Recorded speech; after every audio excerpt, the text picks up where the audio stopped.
Bonjour, donc on se retrouve aujourd'hui pour une nouvelle vidéo sur Logic Pro 10 où il sera question du transfert de votre bibliothèque de son de Logic Pro vers un disque dur externe.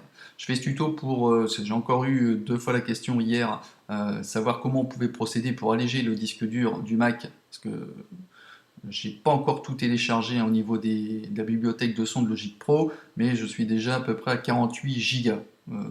Forcément, ce qui pèse le plus lourd, c'est tout ce qui est sample, notamment tous les sons issus du sampler de l'EXS24, de l'Ultrabit, et dernièrement, avec la mise à jour de la version 10.2 de Logic, on a récupéré Alchemy, hein, l'ancien synthétiseur virtuel de Camel Audio qui a été racheté par Apple et qui prend ni plus ni moins de 14 Go de son. Et encore, j'ai pas tout téléchargé non plus. Donc en gros, j'arrive à peu près à 48 Go de son qu'on pourrait volontairement déplacer sur un disque dur externe. Donc, je vais vous montrer comment ça se passe. C'est un peu le même principe que vous pourrez retrouver sur Windows. On va créer ce qu'on appelle des alias. Sur Windows, on l'appelle tout simplement des raccourcis. En gros, on va créer une image virtuelle, un raccourci. Vous savez, ce sont les dossiers avec les petites flèches en bas à gauche qui montrent qu'on est sur un raccourci. Sur Mac, ça s'appelle un alias. Donc pour montrer le chemin que devra suivre Logic Pro pour aller chercher les samples qu'on aura déplacés sur un disque dur externe. Alors, comment ça se passe? J'ai fait un exemple déjà avec les Apple Loops. Alors, sur les Apple Loops, ici on a Mac Bibliothèque Audio Apple Loop.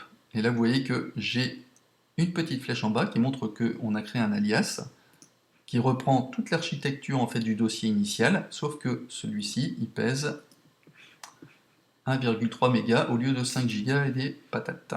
Donc ici sur mon disque dur externe, bon, je retrouve en fait notamment mes dossiers de Complete 10 hein, que j'ai également mis sur un disque dur externe puisque c'est très volumineux en poids. Donc là je me suis créé un dossier Logic Pro librairie avec mon Apple Loop et là vous voyez que j'ai déplacé le dossier d'origine qui pèse 5 Go 18.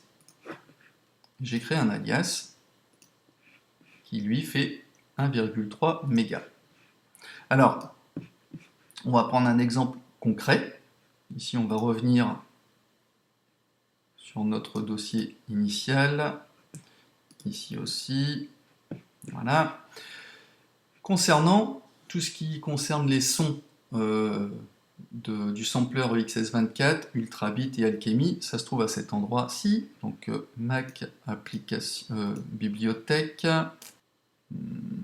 application support,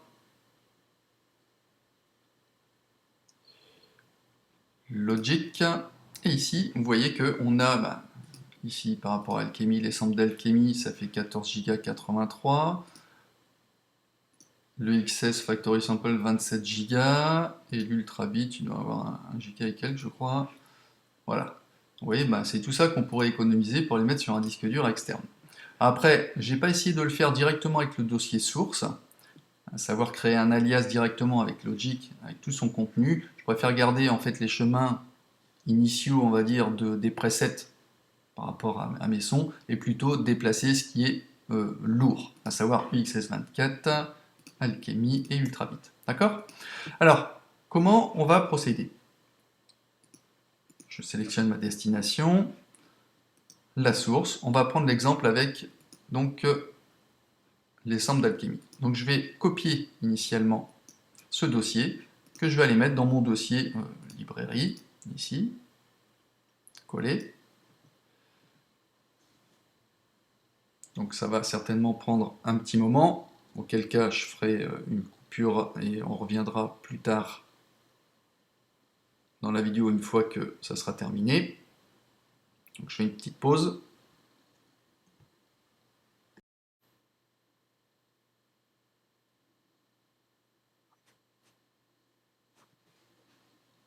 Voilà, donc on arrive à la fin de la copie.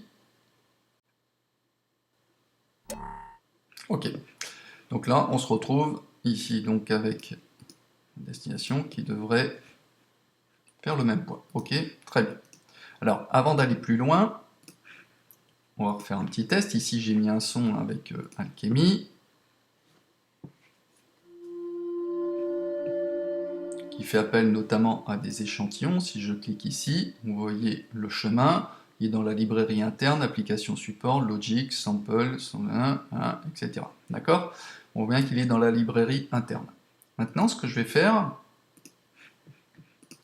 c'est je vais revenir à nos moutons. On va créer notre fameux alias.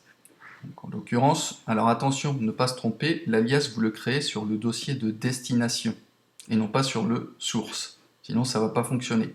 Donc je suis sur ma destination, je fais un clic droit et je crée donc un alias.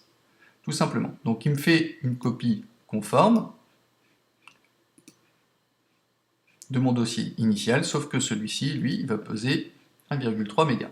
D'accord? Qu'est-ce que je vais faire? Je vais aller prendre le dossier alias que je vais mettre à la source, au même endroit que l'autre. D'accord? Je vais pouvoir supprimer par un clic droit, placer à la corbeille le dossier initial et ne garder que l'alias. Mais pour que le chemin puisse se faire, il faut que je renomme l'alias. En l'occurrence, je fais entrée, une fois qu'il est en surbrillance, je fais entrée et je supprime le suffixe, à savoir alias.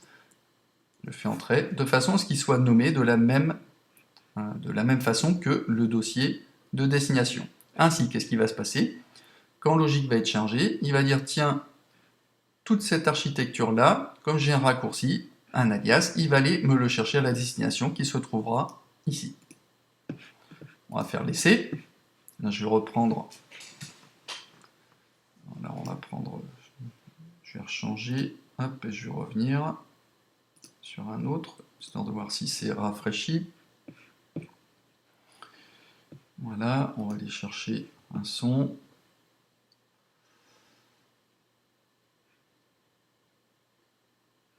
Tiens, je vais reprendre celui-ci.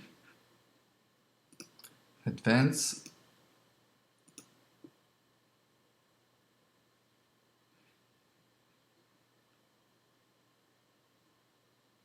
Vous voyez, je clique dessus et vous voyez que ça a changé. Ici, maintenant, je suis dans Volume, DRJ Mac, Logic Pro. Vous voyez que quand je clique dessus, il m'a changé automatiquement le chemin et il m'a trouvé le bon chemin, à savoir mon disque dur externe. Vous voyez, tout simplement. Alors, je reviens à mes moutons. Donc après, il n'y a plus qu'à le faire. Donc vous pouvez aller, comme on l'a fait, hein, mis à la poubelle, on a mis à la poubelle le dossier d'origine sur le Mac. Et là, vous voyez que si je fais un clic droit ici, je me retrouve avec un dossier qui fait 1,3 mégas. D'accord?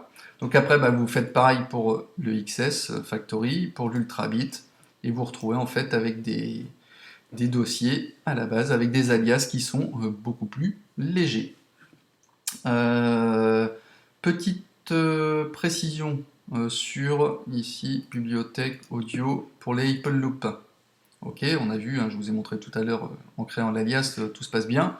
Ce qu'il faudra faire par contre, c'est que quand vous allez sélectionner votre bibliothèque d'Apple Loops, il faudra bien aller sélectionner ici, vous cliquez sur réindexer toutes les boucles. Il va retrouver le chemin une fois que vous avez fait la copie sur le disque dur externe.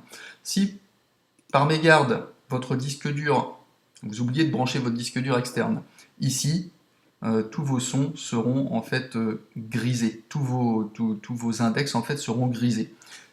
Bon, je peux essayer de faire, on va dire, débrancher comme un goré mon disque dur externe pour voir ce qui va se passer. Donc erreur d'éjection, chose qu'il ne faut pas forcément faire. Voilà, je vais refermer, je vais rallumer. Vous voyez qu'ils sont grisés, donc ils ne trouvent pas le chemin. D'accord?